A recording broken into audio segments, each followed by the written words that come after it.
יום שישי בצהריים, השנה 2011. המקום, ישראל. בין כיכר תחריר למשפט קצב. בלוב ההמונים רודפים אחרי קדאפי, ובמפלגת העבודה, אהוד ברק אורז מזוודות ומקים את מפלגת העצמאות. סביב לנו, האביב הערבי נותן אותותיו מכל עבר, ואצלנו, אליצור רם לנשים זוכה ביורקאפ. בקיצור, שיממון. אני לא יודעת מה איתכם, אבל לדעתי זה לא תמיד היה ככה. כשהייתי ילדה, הכל היה נראה יותר מעניין. בשיחות הסלון בבית שלי, אבא היה צועק בגין, דודה שלי הייתה צועקת רבין, ואני הייתי צועקת, תעבירו לי את השלט. ובסופה של יום, היינו יושבים כולם מול הטלוויזיה ורואים פה פוליטיקה. ככה זה הרגיש פעם. הדבר הזה שקוראים לו פוליטיקה הקיף אותי בתור ילדה מכל עבר. כי בסופו של דבר, בביצה הקטנה שלנו, הכל מצמצם תמיד למילת הקסם הזו. יהודים ערבים, פוליטיקה. דתיים חילונים, פוליטיקה. יחסנו לאן, פוליטיקה. אבל מה זה הפוליטיקה הזו שמתעסקים בה כל הזמן? מישהו בכלל יודע? ולמה נדמה לי שבשנים האחרונות התעייפנו מלדבר על זה? למה כשאני נקלעת לשיחה עם חברים על מפלגות, ימין ושמאל, הכל נשמע לי תמיד אותו דבר, משעמם ודל. אולי זה בגלל שהדרך להגדרה של בן אדם במדינה שלנו עוברת ב3 תחנות. מאיפה אתה, מה עשית בצבא, ולמי אתה מצביע בבחירות הקרובות. והן תמיד קרובות. אז נעים מאוד, אני פז, בת 25, גרה ברמת גן. בצבא ישבתי במשרד והקשבתי לגלגלת. ומה אני מצביעה בבחירות הקרובות? אין לי שמץ של מושג. אז נכון, את הדעה הפוליטית שלי איבדתי אי שם בשנות ה-90. אבל הקיץ, אני הולכת למצוא אותה מחדש.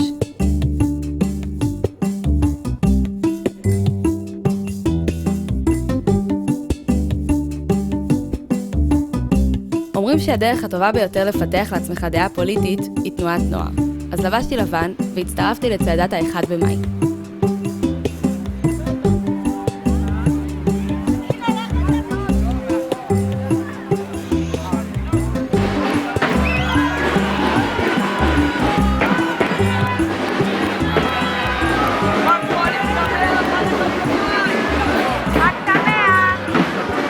מה הולך שם? יאו, איזה בלגן. אני רוצה להצטרף לכאן. הם לא אומרים לזרוק אבנים על הצופים? יש פה שמץ של... אני מבחינתי זה אותו דבר וזה אותו דבר, מה ההבדל? מה זה משנה? מה הולך ב-1 במאי? 1 במאי? נראה לי ש1 במאי הוא... הדרך הכי טובה לציין את זה שיש מוכנים כן להתאגד, כן להיות אחד עם השני למרות שכולנו מאוד מאוד שונים ועושים דברים אחרים ביום-יום ומגיעים ממקומות שונים וכאילו סך הכל יש פה דרוזים, ערבים, אשכנזים, אתיופים, יש פה באמת תמיד. זו אמירה אחת חותכת, אנחנו ביחד וזה סביב המאבק הכלכלי זה לדעתי מאוד מאוד חשוב. רגע, אבל איפה... יש לכם שירונים? כן. תביא לראות. אני אחזיר, אל תדאג.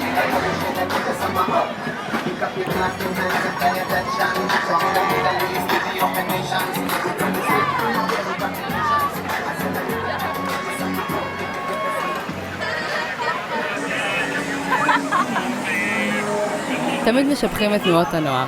אני החזקתי חצי שנה בדיוק בצופי רמת גן, ותמיד העדפתי להעביר את הזמן במשחקים של הפועל בבלומפילד. יכול להיות שפספסתי משהו?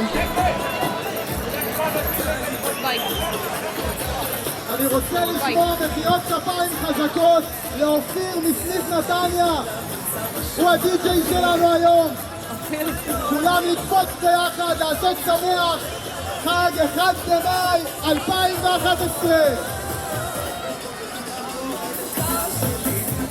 1 במאי הוא יום צעקת הפועל והאנושות נגד העבודות והניצול.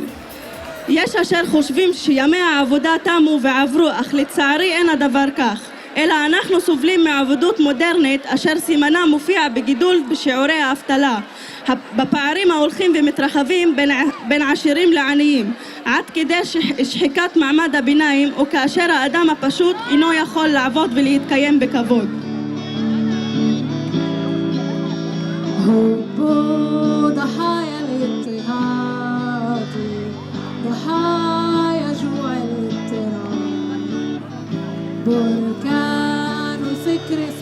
انقاذ هذا آخر انفجار قوم התנער העם חלך עם עבדים ורעב שיר הפועלים, כתב אותו איזה מישהו צרפתי לקומונה הפריזאית אולי. אימצו אותו תנועות סוציאליסטיות אחרי זה. כשאתה אומר סוציאליזם זה שוויון האדם במרכז, והקרב והמלחמה היא רוחנית וחינוכית בלבד.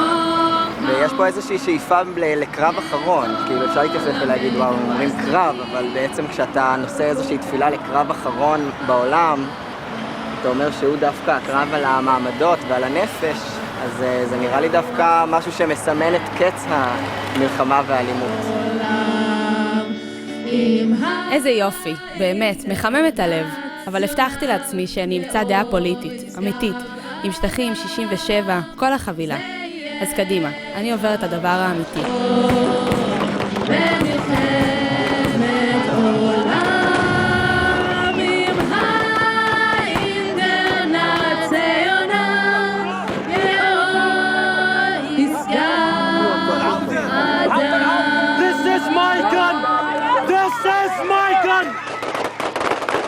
בשעות הצהריים פרצו מאות סורים את גדר הגבול בגולן סמוך למג'דל שמס בגבעת הצעקות כשהם נושאים בידיהם דגלי פלסטין. חיילי צה"ל ירו ופגעו בכמה מהם, אך מאות סורים נחושים חצו את הגבול לתוך ישראל. המסר שלנו היום, מחר, בעוד חודש, בעוד חודשיים, עד האירועים בספטמבר. מסר יכול להיות, בספטמבר תבוא הנכבה הישראלית, ומסר יכול לבוא, יש לנו פתרון, אפשר לצאת מזה. הפחד הגדול הוא משילוב, וזה פחד לתקווה. משילוב של המהלך החד צדדי באו"ם, יחד עם האביב הערבי לערב ישראל. הפעם הצטרפתי למקצוענים ביותר, שלום עכשיו, תנועת השמאל הלוהטת של שנות ה-80. הבטיחו לי סוף שבוע עמוס בדיונים, עם פעילי שלום, במטרה למצוא פתרון לסוגיית ספטמבר. אז לקחתי איתי את הצוות שלי ויצאתי למשימה. שתבינו שאני עדיין לא מבינה מה זה ספטמבר. אין לי מושג מה קורה בספטמבר. אני יודעת שזה כאילו הולך להיות מדינה לשני עמים. אני חושבת שאז יהיה הכרזה חד צדדית. מה הולך להיות בספטמבר? מה הולך? כן, אפשר בגלל? תודה. מה הולך להיות בספטמבר? מה? הולך להיות עוד יום, כאילו... נתווה לטוב, אני אופטימי. לא, נו באמת, מה יהיה בספטמבר? בתור מה את שואלת אותה? בתור בן אדם שבא לסמינר, קוראים לסמינר הזה אתגר ספטמבר. זה אתגר, אני לא יכול להגיד לך, אני לא איזה נביא או משהו. אבל קורה משהו בתאריך של ספטמבר. קורה. ואז אנחנו מגיעים לספטמבר. בספטמבר איזשהו מהלך חד צדדי באו"ם מתבצע. הסיכוי שהיום ההנהגה הפלסטינית תאמר לעם הפלסטיני השתפנו, אנחנו מאמינים להבטחות של אובמה ונתניהו ואנחנו עוזבים את הערוץ הזה, הסיכוי הזה הוא אפסי. לכן הולכים למהלך חד צדדי באו"ם. כולם התעורר בבוקר עם הכרזה של האו"ם בהכרה במדינה פלסטינאית, ועכשיו יש לכם 10 דקות לארגן מסר קצר של הקבוצה שלכם, הקבוצה החדשה שלכם, לצעד הזה. יום שלכם. אנחנו אומרים שלדעתנו ההכרזה החד-צדדית הייתה טעות. אנחנו קוראים לשני הצדדים לנצל את הרגע הזה ולשבת למשא ומתן אמיתי. אפשר להכריז על מידע שאנחנו... רגע, אתה אומר את זה היום או יום אחרי ספטמבר? טוב, קפצת כמה דרגות אחרי זה, אבל בסדר. בסדר, אני מנסה להבין מה ארצות הברית אומרת היום, אבל בסדר.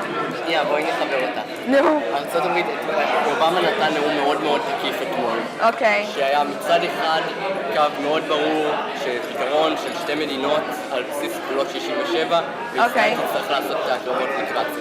מצד שני קו מאוד ברור שהכרזה חד צדדית.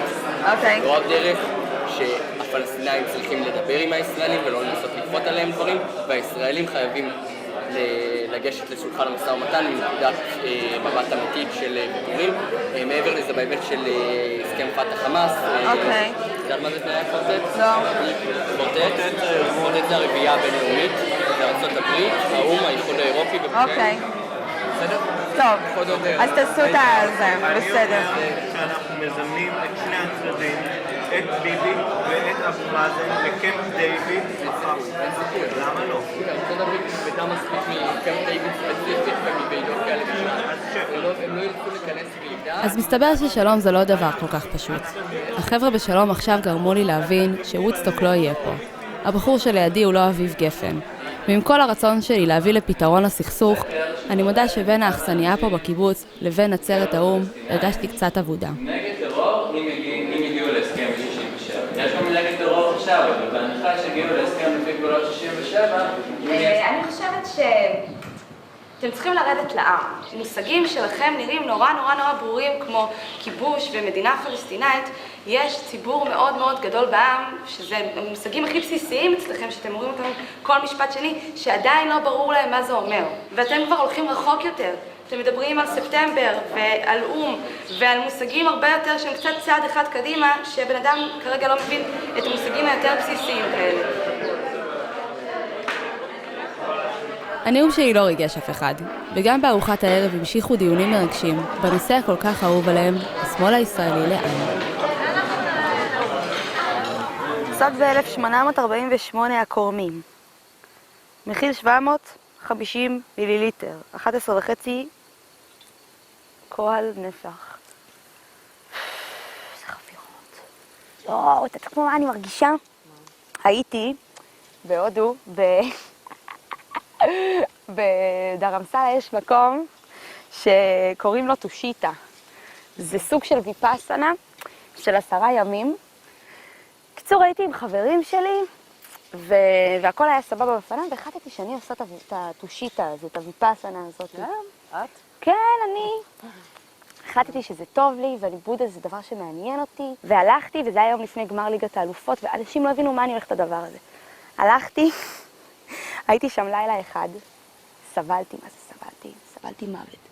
יום למחרת אמרתי לעצמי, אני במרחק 10 דקות ממה שהיה הבית שלי באותו זמן. כן. מחברים שלי, היה גמר ליגת אלופות באותו ערב. אמרתי לעצמי, למה אני צריכה את החרא הזה? אני במרחק 10 דקות מהכיף שלי. ועכשיו אני מרגישה בדיוק את אותו דבר. אנחנו רבע שעה מהבית שלנו, כולנו גרים פה רבע שעה, ואנחנו... מה, אתה תתחיל כך סובלת אבל? לא, יום שישי בערב, לא היית רוצה עכשיו ללכת לחתן הייתי שלה? רוצה, בסדר, אבל זה פעם כל כך עושים את הדברים האלה, לא כזה ביג דיל.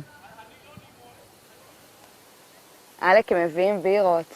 הם מבינים שאנשים בסופו של דבר, פוליטיקה זה דבר שצריך לאזן אותו.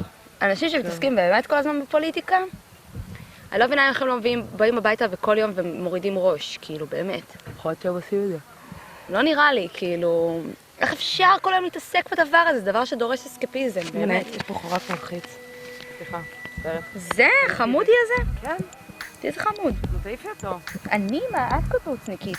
מה קשור? אני אומרת לך לפחד ממנו. הנה, הוא הלך. לא, הוא לא, הנה, הוא שם. לא ראיתי אותו בעיניים.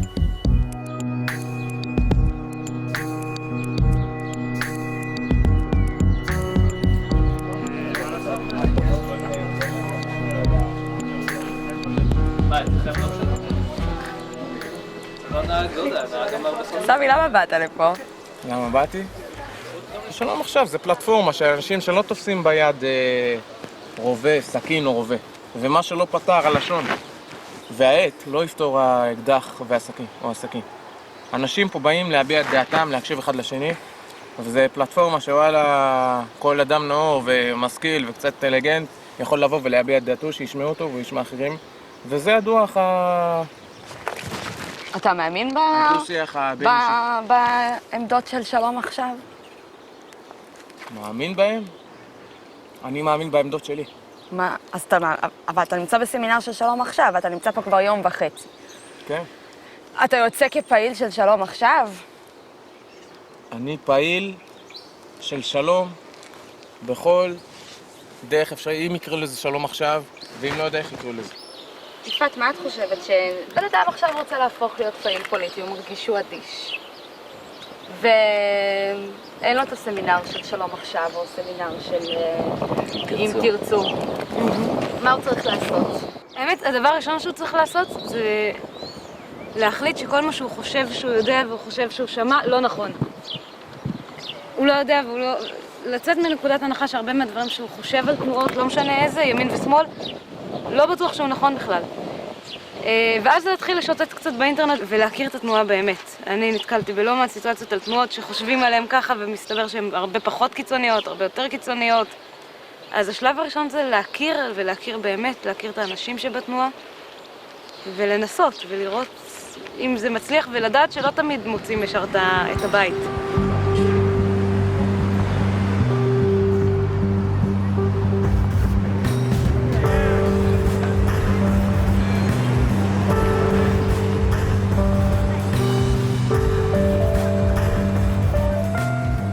יום שישי בצהריים. השמש זורחת, הציפורים מצייצות, ובשכונת שייח ג'ראח בירושלים, כמו בכל יום שישי, עשרות אנרכיסטים, פלסטינאים, פעילי שמאל, מתאספים לפעילות השבועית שלהם. והפעם גם אני הצטרפתי.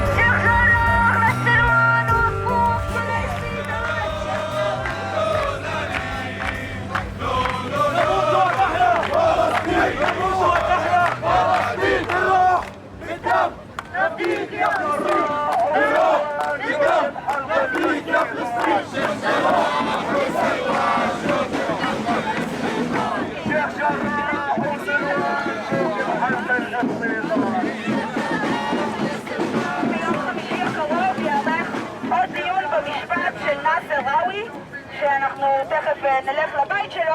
אתם יודעים שעל צו הפינוי למשפחת ראוי וגם למשפחת חנון, הצו היה רק בשביל אב המשפחה, והעורך דין של המתנחלים הוסיף לכאורה את המילה ואחרים, ואי לכך פינו פשוט את כל המשפחה הענפה.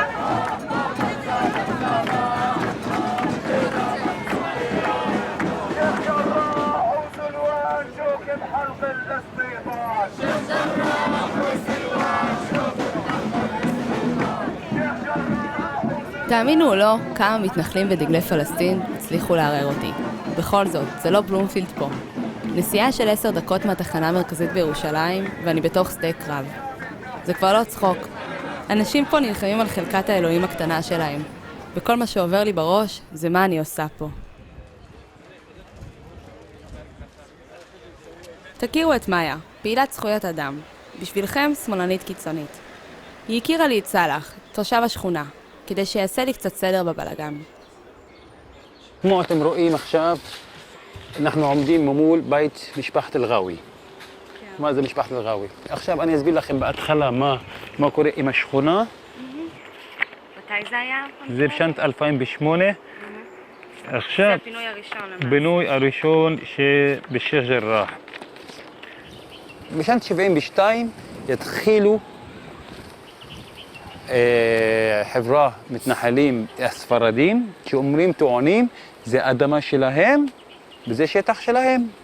בשנת 2008 היה לנו דיון למשפחת אל-קורט, בנו חדר אחד בחוץ, באמצע הלילה באו, קפצו לבית המתנחלים ולקחו החדר הזה. הלכנו למשטרה, הבינו משטרה, ואמרו למשטרה, חייבים להוציא המשפחה זאת בחוץ. המשטרה לא עשתה כלום. בשעה 3 לפנות בוקר באו, זרקו האישה וזרקו בעלה בכביש ולקחו הבית.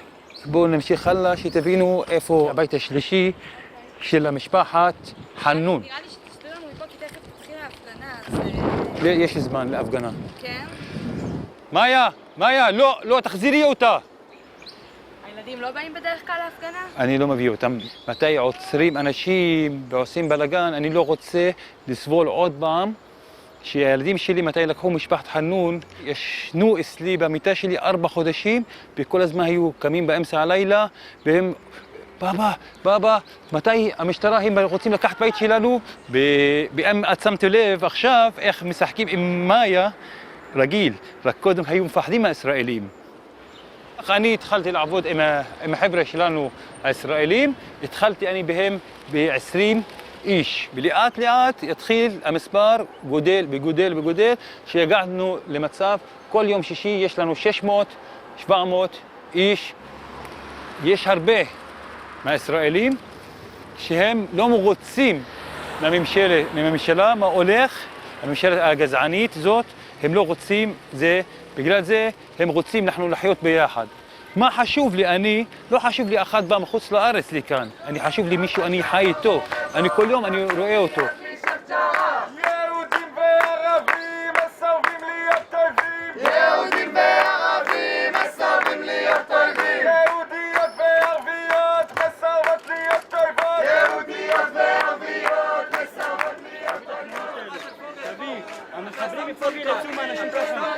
אני צדקן? אתה סתם שבוע, אתה פשיסט ערבי, זה מה שאתה עוזר לאויב, אתה מדבר עליי? אתה פשיסט ערבי, עדיף להיות יהודונאצי מאשר להיות פשיסט ערבי. גזלן בשם התורה. אני לא גזלן. אני אגיד לך מי גזלן, זה אבא גזלון, שיושבת על חורבות, מלאפס היא גזלנית, לא אני. זה אבא גלאון, היא הגזלנית. יריב אופנהיימר שיושב על חורבות שייח' מוניס הוא הגזלן, לא אני. לא אני הגזלן. מה ההבדל בינך בין איזה הבדל? מה הקשר? זה רוצה לזרוק בני אדם? אנטישמים רצו להרוג, אני לא רוצה להרוג את הערבים. אין לי בעיה, שלח אותם בחזרה לתוניסיה, לערב הסעודית. לא רוצה להרוג. אני נעשה לך סצנריו. אני מעולם לא אעשה לך לרצח. אתה שלח אותם באוניות. אתה שלח אותם באוניות. לא בונה, אוטובוסים מה שרוצים, אוטובוסים, מטוסים מה שרוצים. אתה שלח באוניות.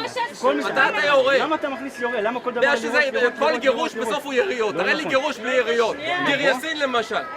גירוש יופי של גירוש אבל עם יריות. טבח הדסה, תראה לי גירוש בלי יריות. תראה לי גירוש בלי יריות. בינתיים, מ-1948, כל שבוע שאת באה לפה את לא עונה על השאלה. לא היה עם פלסטיני. אתה לא תמיד לדבר, מ-1948 אתם רק ביריות ובדם החזית לשחרור פלסטין הוקמה ב-64 בכלל, אז מה מדברת 48? אני לא יודעת למה, אבל משהו בשכונה הזאת סקרן אותי, ומצאתי את עצמי חוזרת אליה שוב ושוב. אז זהו שוב יום שישי, אבל הפעם עם הצד הימני של המפה, תנועת אם תרצו.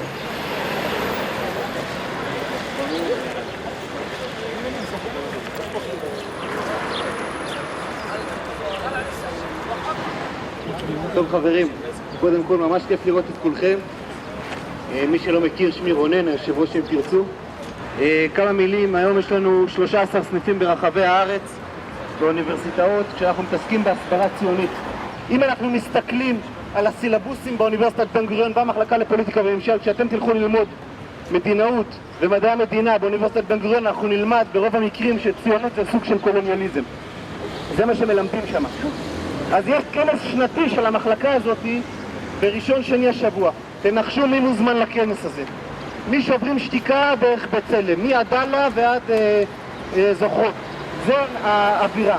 מתוך 39 מרצים, 33 קשורים בצורה מובהקת לשמאל האנטי-ציוני שיש פה בישראל. זה המסלול של הדסה, זה בעצם עד הרצפים. אם תרצו יחסית חדשה בתחום התנועות הפוליטיות, והם יודעים את העבודה. עם שם קליט, את פסי הרצל על החולצות, וגם הציונות חוזרת להיות סקסית בעיניי. כל האזור הסבירו שרוב האזור הזה זה היו השכונות שמעון הצדיק, זאת אומרת שכבר ב-1890 קנו פה את כל השטח, את כל האזור הזה, יהודים קנו את השטח. בוא נגיד השטח הזה, נטו שטח יהודי שגרו פה, שסילקו אותנו בגלל שהבריטים אמרו אנחנו לא יכולים לשמור עליכם והעיפו את היהודים כאילו בסוף 48 כבר, לקראת אמצע 48 כבר לא היו פה יהודים בכלל. ויש לי המון חברים שגרים פה בשמעון הצדיק, כי יהודים חזרו שוב לגור, ולא יודעת, באים מכאן מתל אביב להפגנות ולא מבינים שאנשים פשוט חזרו לבית שלהם. יש לך חברים שגרים בשייח' ג'ראח, בשכונות? זה לא, כן, זה שמעון הצדיק, גרים קשה לך עם השם שייח' ג'ראח? אני התרגלתי, גם אני אומרת שייח' ג'ראח. לא, ההפגנות שבאים ביום שישי של השמאל, מה הם חושבים על זה החברים שלך שגרים שם? למה הם הולכים? למה הם גרים בשייח' מוניס? מה זה שייח' מוניס? מה זה שייח' מוניס? זה רמת אביב. שם היו ערבים, אני הייתי במסיבה בתוך הבית הירוק, שזה היה הבית של מוכתר הכפר בשייח' מוניס. ככה קראו לרמת אביב, לפני זה שייח' מוניס? בוודאי, זה תקראי בכל המפות. אז זאת אומרת, איזה הצדקה יש לך לגור שם ולעשות חגיגות בבית של המוכתר, ופה לא, בירושלים, שפה היינו אלפי שנים? איתן או איתם? איתן. איתן, וכמה אתה? 24. 24? ואיך הגעת להיות פעיל ב"אם תרצו"? אני אישית אח של אחד המייסדים במקרה. אם הייתי נכנס, גם הייתי נחשף דרך מקור אחר, אני מאמין שהייתי פעיל. למה? מתוך הזדהות עם הערכים. אבל נניח, באמת, אתה מסתכל על השכונה הזאת ואתה יודע שיש פה סיפור באמת שאולי על ערבים שפינו אותם מהבית ושמו בהם יהודים. לא נעים לראות אף אחד מתפנה מהבית שלו, אבל גם יהודים פונו מבתיהם לא פעם ולא פעמיים. וברגע שמתקבלות החלטות בנוגע לעתיד של שני העמים, ואפילו לא עם אחד, לעתיד של שני העמים, ההחלטות שהתקבלו בצורה דמוקרטית, בצורה לגיטימית, אז לפעמים, כן, זכותה של מדינה לקבוע איפה אנשים יגירו ואיפה לא, וראינו את זה גם בהתנתקות. דרך אגב, גם יהודים פונו מבתיהם לצערי בסכסוך הזה. אני אישית מעדיף שאף אחד לא יפונה מהבית שלו. למה? יש אנשים מסוימים שאכפת להם, יש אנשים שזה בערך רוב הדור שלנו, לצערי, כן. שכרגע לא אכפת להם וזה לא מזיז להם. אני מניחה שכן, כאילו הם כן רוצים שיהיה פה איזשהו, שיהיה טוב מה שנקרא. אוקיי. כאילו מה גורם לכם, אנשים מסוימים שכן, שקמים, שהולכים, שעושים? יש משהו באורח חיים המערבי הזה שכולנו עברנו אליו. התעייפנו, ואנחנו רוצים הכל כאן ועכשיו, ואין לנו כוח להשקיע או להילחם, ויש לנו מה להפסיד, אז לא נקום לעלות על בריקדות, לא נקום להילחם, כי יש לנו מה להפסיד. מפריע לך משהו? קום תעשה, תשנה. ז'בוטינסקי אמר שקט הוא רפש. כאילו, יש הרבה אנשים מפריע להם, מתעצבנים, מקללים מול הטלוויזיה, אבל ימשיכו לשתוק. וזו התנהגות של רפש. שום בעיה בשום סוגיה לא נפטרה מתלונות נטו. מלשבת בצד ולהגיד כמה רע. צריך לקום לשנות, צריך לקום לעשות. וזה לא נעים, ובמקום לשתות בירה עכשיו בצהריים, בכיף שלי עם חברים, אני פה. בסדר, נשתה בירה אחר כך. לא קרה שום דבר. מה העניינים? What's your name? תהפכו את הדגל. יחד. ככה. היד המעלה מה שלום! שלום! פיס! פיס? פיס! זה. אוי, לא. תראי אותם. ילדים בני 3, 5. נו. תראי את ההבדל בין ילד ממוצע פה לילד ממוצע בתל אביב. אבל הוא חי את ה... זה במיוחד גם שכונה נורא פעילה, הם חיים את ההפגנות פה כל הזמן, כאילו. ברור. לא, מרגיש שהתור שלו זה בדרך, זה לא... שמה? לא פינוי שתי משפחות וזהו, התור שלו בדרך, הוא מרגיש את זה. מה אתה אומר שהתור שלו בדרך? מה? מה אתה אומר שהתור שלו בדרך? שכאילו תורו עוד יגיע, בבוא הזמן תורו יגיע, לגרש אותו מירושלים. הוא יודע שמשפחות גורשו מכאן והמתנחלים לא יפסיקו לגרש את הערבים מכאן. ב-1948 מדינת ישראל עשתה את זה באמצעות נשק, היום היא עושה את זה באמצעות בתי משפט ומשטרה. כן. תחשוב אחרת, אבל זאת האמת. אם היית בן אדם והיה מעניין אותך באמת המצב שקורה כאן, שמדינת ישראל הולכת וקורסת לאט לאט. לצערי זה נכון. כן. לצערי המדינה קורסת היום, אני מסכים איתך. היית צריך לבוא להפגין כדי לשמור על המולדת שלך וגם שלי. זה בדיוק מה שאני עושה פה. הייתה פה הפגנה לפני חצי שעה, של חבר'ה, אולי לא החבר'ה הרגילים שאתה רגיל לראות פה. את האקטיביזם, שוב, אני מעריך. העובדה שאכפת לכם, אז אתם קמים ועושים. את זה אני באמת מכבד ומעריך. העמדות שלנו קצת שונות, בוא נסכים שלא להסכים. עם דבקות במטרה, אני ממשיכה את דרכי עם תנועת אם תרצו. הנכבה. עוד מושג איתו צריך להתמודד כל טירון פוליטי. להיות פה, וזה מה שאנחנו כל הזמן משדרים פנימה, ומשדרים החוצה. ולכן כשנתניהו מדבר בארצות הברית עם אובמה, הייתי רוצה דבר אחד, שהוא לא ידבר על ענייני ביטחון, שהוא יגיד, זה שלנו, זה צדק, ברמה הכי פשוטה. אין פה מציאות של כיבוש, אין פה מציאות של... מה זה כיבוש? כיבוש זה להוציא את הדברים מהקונטקסט. כשמנסים להוציא את הדברים מהקונטקסט, אנחנו כבר נמצאים בבית. ולכן צריך לבוא ולהגיד את הדברים, שהסכסוך פה הוא לא על יהודה ושומרון, הוא סכסוך שתוסכם פונדמנטליסטי שלא מוכן להכיר בישות יהודית לארץ ישראל. אם אנחנו רוצים שלום עכשיו, יש לי פתרון. עד לכם. אפשר להתעסק. זה הדרך הכי קצרה לשלום עכשיו.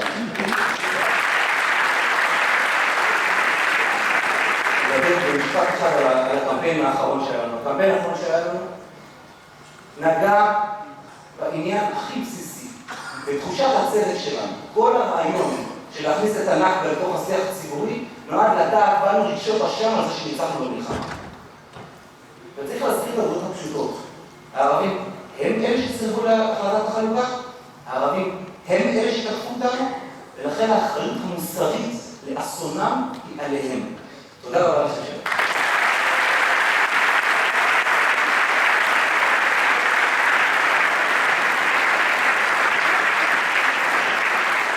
חושב שאסור להפקיר את התקשורת, זה נכון. אז יש לנו גנרלים בצבא כבר, וקצינים וגיבורים, אבל בתודעה אנחנו מפסידים, ובאוניברסיטאות סטודנטים מפחדים לפתוח את הפה בחוגים למדעי החברה.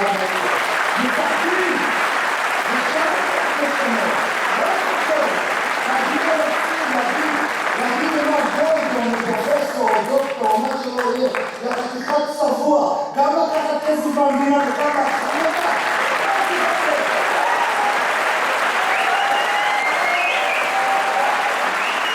מי שהולך באוניברסיטה, ושם המלחמה, האינדוקטרינציה שבכל החוגים למדעי הרוח לחברה, ומי שהולך ואומר את האמת, זו האמת, זה עיקר דרכנו פה, מי שאומר את זה הוא גיבור, לא פחות גיבור,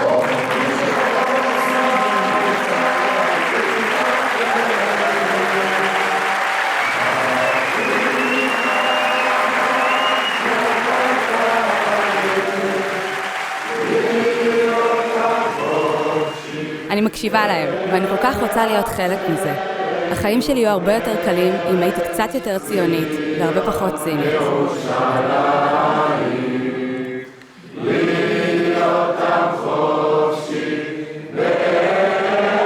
סלח לי הרצל אם חטאתי, אבל אני לא באמת בנויה לכל הפטריוטיות הזאת. ובזמן שאני עדיין התלבטתי בין ימין לשמאל, לעם ישראל היו תוכניות משל עצמו.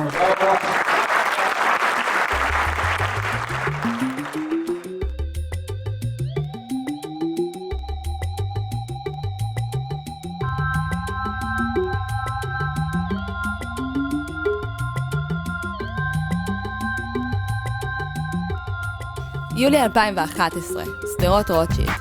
דפני ליף מתמקמת עם האוהל בלב תל אביב, ואחריה חצי מדינה יוצאת לקמפינג הגדול בתולדותיה.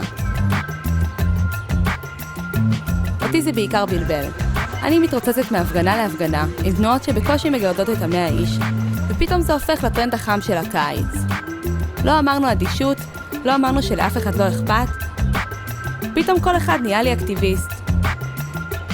אז חזרתי לאנשי שלום עכשיו, כדי לשמוע מה חושבים הפעילים הוותיקים על מה שקורה כאן. כשהגעתי כאן היום, שאלתי את עצמי, האם זאת המחאה של העגלות? האם זאת המחאה של העובדים? האם זאת המחאה של המעלים? ואני חייב להגיד שמבחינתי היינו מדי יום ביומו מגזר חדש מצטרף למחאה הזו, שזו מחאה חברתית, זו מחאה עממית, זו מחאה דמוקרטית, אבל זו גם מחאה פוליטית. אנחנו נגד המדיניות של ממשלת ישראל, שלא תהיינה אי הבנות. ולכן חשוב היום לצרף עוד ועוד. ביום שני... מה אתה חושב על המחאה? על המחאה אני חושב שזה אחד הדברים המדהימים והחשובים שנעשו בישראל. זה אירוע מכונן, ואני חושב שזה מרגש להיות חלק מהדבר הזה. גם אם זה לא יביא תוצאות מיידיות בחודשים הקרובים. זה בסיס הוויכוח שלי עם יפעת, הוא לא המסרים אני חושב, יש לי גם על זה ויכוח איתה, אבל היא חושבת שזה לא אירוע דרמטי מה שקורה פה. המון אנשים שכל אחד מהם מאמין במשהו אחר לגמרי, צועקים מושגים כלליים נורא, כדי שלא חס וחלילה... את מחפשת תוצאות מיידיות. יש מהפכות גם, יש מהפכות היסטוריות שהיו. עכשיו אני לא אומר שזה מהפכה, זו מילה בומבסטית. יש אירועים שלוקח להם זמן להבשיל, וזה תהליך. יכול להיות שהתוצאות של מה שיש עכשיו לא נראה אפילו בבחירות הבאות. נראה רק בבחירות שלאחר מכן. שוב, אני לא אומרת שזה כן או לא. אני כרגע עוד לא רואה את זה כאירוע דרמטי. יכול להיות שזה יפה, בסופו של דבר עד בעיניי אירוע דרמטי שאנשים צעירים באים ועושים מעשה. שוב, מה מעשה?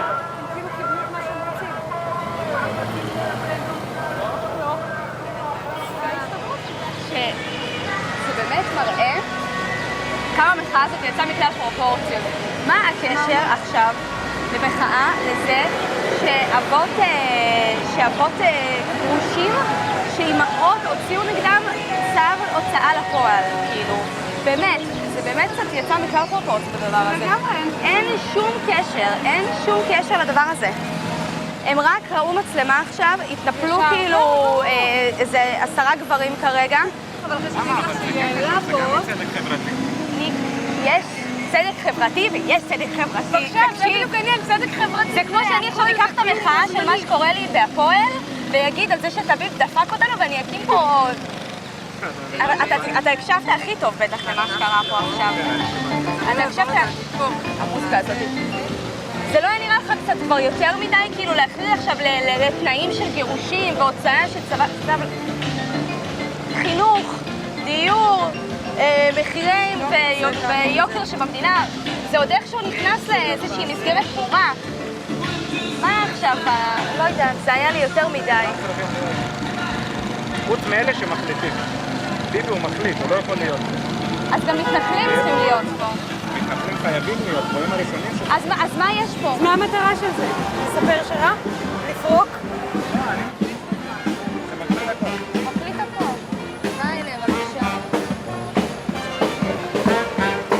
הרגיע אותי לגלות שאיפת מבולבלת בדיוק כמוני. המשכתי לחפש תשובות, הפעם אצל הימין, ולא סתם ימין, אצל הדור הבא של הפוליטיקאים, הדור הצעיר בליכוד.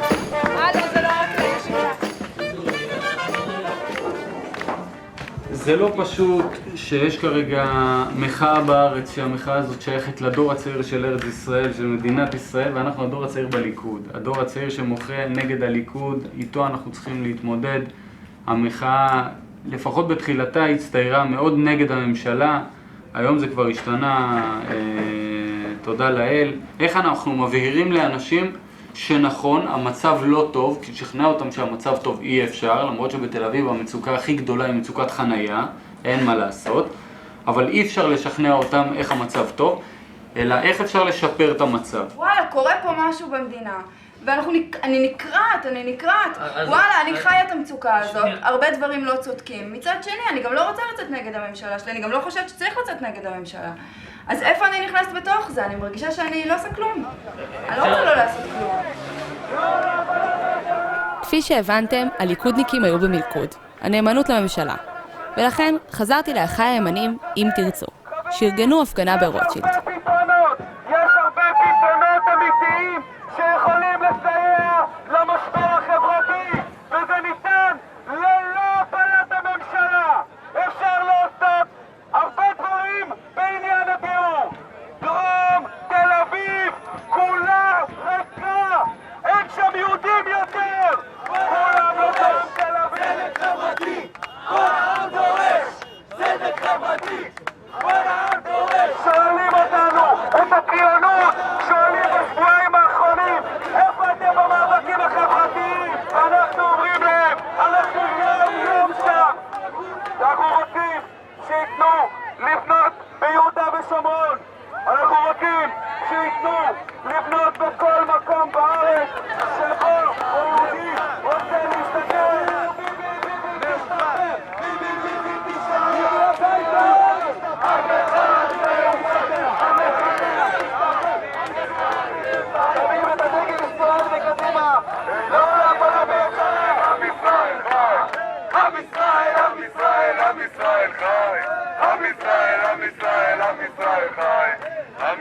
עם ישראל פקד את הרחובות לאורך כל הקיץ, עד שהכל התנקז לערב קיצי ולח במיוחד של מוצאי שבת, הפגנת המיליון. מאיה, אותה פגשתי בשייח ג'ראח, התנדבה לעבוד באותו ערב בהפגנה. בהתחלה חשבת שזה ממש יחלוף, אני זוכרת את השיחה הראשונה שלנו, זה היה ממש בימים הראשונים. ומה את חושבת? אני חושבת מצד אחד שזה מדהים ומרגש וראוי וחשוב ומשמעותי. ומצד שני, מהמקום שלי, זה, את יודעת, זה שלטון פריבילגיות, כאילו. זה אומר שהיהודים הלבנים יוצאים להילחם על זכויותיהם שלהם, שחשוב ומגיע להם שהם יקבלו אותם. אבל מתוך התעלמות טוטלית מהעובדה שיש פה עוד עם, כאילו העם הזה שדורש צדק חברתי, יש חלק נורא גדול ממנו שלא יכול להגיע להפגנות האלה, כי הוא לא עובר את המחסומים של צה"ל. יש חלק נורא גדול שלא מגיע להפגנות האלה, וזה דווקא בדיוק האנשים שהורסים להם את הבית, ושלא מקבלים, שאין להם עבודות, ושאין להם איך להתפרנס, ושאין להם איך לחיות, ואין להם חופש תנועה, ואין להם זכות להגדרה עצמית, כאילו, זאת לא המחאה שלי. במידה מסוימת. למה זה לא המחאה שלך? כי בעיניי זה עדיין להסתכל על הכל מהמשקפת של מדינת ישראל לעם ישראל, מדינת ישראל היא הצבא המוסרי ביותר בעולם, זאת אומרת, יש משהו מאוד מחבק קונסנזוס במחאה הזאת. אני באופן כללי לא חובבת גדולה של הפגנות בתל אביב, ושוב, המחאה הזאת זה המקום שלה, זאת אומרת, שם הם צריכים להיות. אבל אני יודעת, יש לי הפגנה פעמיים בשבוע. וההפגנות שלי הן מאוד אחרות, אני חוטפת מכות ושואפת גז מדמיע עד שאני לא יכולה לפתוח את העיניים ולעמוד. זה משהו אחר.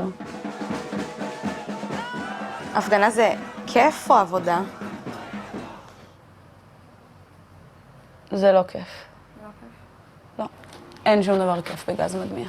אין שום דבר כיף בלחטוף מכות מעלות של שוטרים כשאתה מחזיק ילד פלסטיני בן 13 בידיים כדי שלא יעצרו אותו. כי אתה יודע שהוא לא עשה כלום. לא כיף. לא עשינו הימורים כמה אנשים יבואו היום. אני אומרת 1,000,000. באמת? כן. אני אומרת 200,000. אני אומרת 1,000,000. זה לא אופטימי מדי? אני אדם אופטימי. כאילו לא, אני לא יודעת אם יהיה 1,000,000 ברמת המספר 1,000,000. אני אומרת שזאת הולכת להיות הפגנה.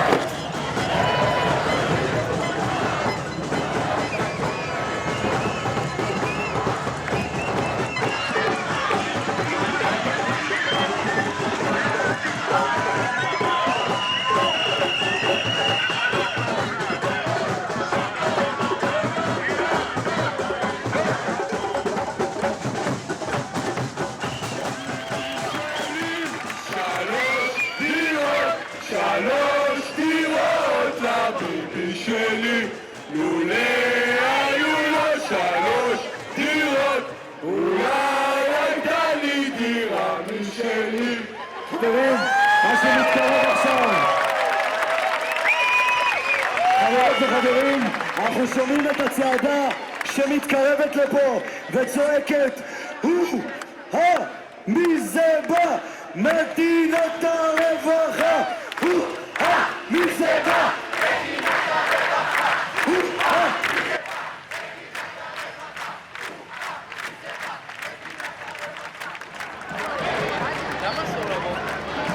יש פה אומנים, יש פה אנשים שמדברים, יש פה אנשי הפקה שצריכים לעבוד ולנהל את האירוע הזה, והמשטרה צריכה את האזור הזה סטרילי.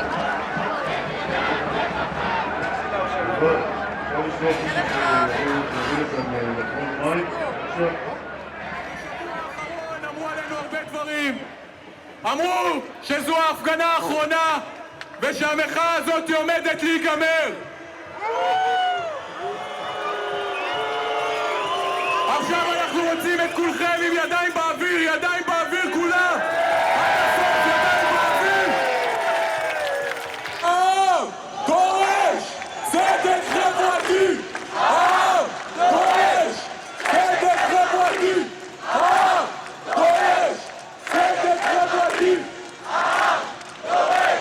המאבק לא ייגמר עד שהכנסת תתעורר! המאבק לא ייגמר עד שהכנסת תתעורר! לא, אתם יוצאות מפה. כי אמרנו שאתם יוצאות מפה. אין לכם אישור להיות באזור הזה. זה אומר שאתם לא יכולות להסתובב בו וגם להחליט באיזה כניסה אתם יוצאות. אנחנו לא מכניסים אף אחד. כי הוא אישר אותם. אתה מכניס אנשים? לא, מה פתאום? שתיים נכנסו עכשיו אמרו לא, זה בן אדם שגר פה, לפי תעודת זהות. אהלן! זאת לא תהיה עצרת אם לא נתחיל בזה. העם דורש! העם דורש! דבר עצום קרה בקיץ הזה. הקיץ הזה פתחנו את העיניים, והעיניים האלה לא ייסגרו עוד. אנחנו בוחרים להיות. היה שלט אחד ברוטשילד שאמר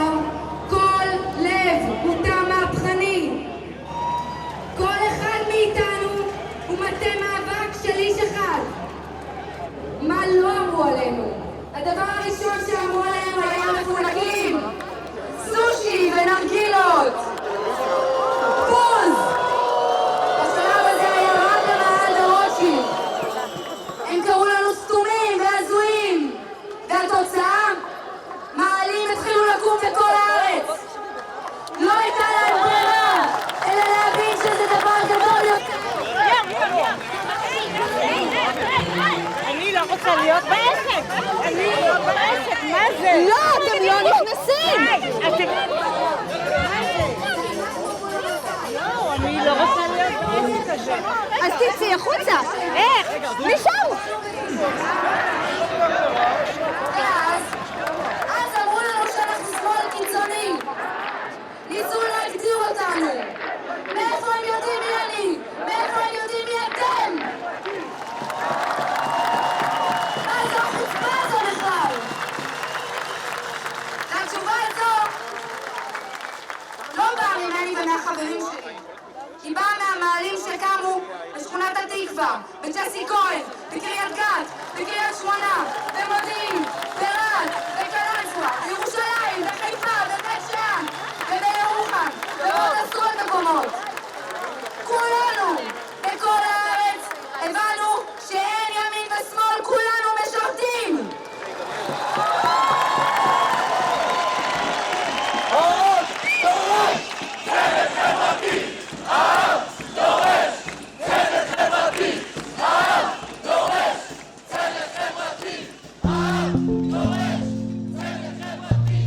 אז זהו זה.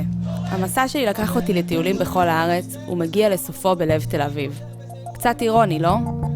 הלכתי לחפש את הדעה הפוליטית שעבדה לי, שעבדה לנו, והנה אנחנו ממלאים את הרחובות.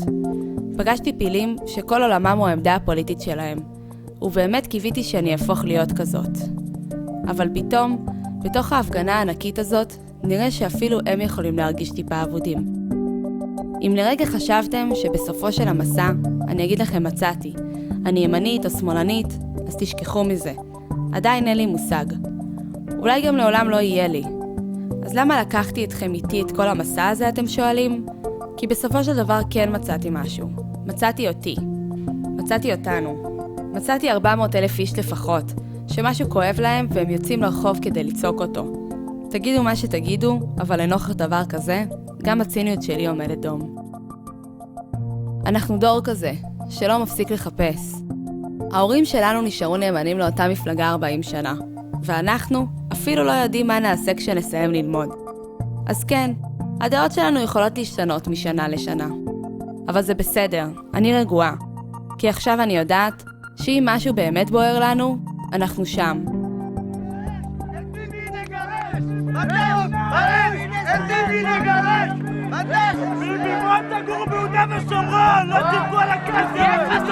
זה אפילו לא משנה אם אנחנו ימין, שמאל או מרכז. אתם יודעים מה? אנחנו אפילו לא צריכים למלא את הכיכר. כי לפעמים כל מה שצריך זה אדם אחד שעומד באמצע הרחוב וצועק. אני כותב עליך באינטרנט! אתה רואה! אתם גברים שיעשו ביבר! אני גללנו! אני כותב בשמי עליך! אתה ראש ארגון פשיעה! אתה ואילו שאול אגזיאל ומוטי גלוסקה גנבתם את כל השטחים הציבוריים! דיור בהשגה זה הטעיית הציבור! זה לא יעזור לך! הנה הציבור פה!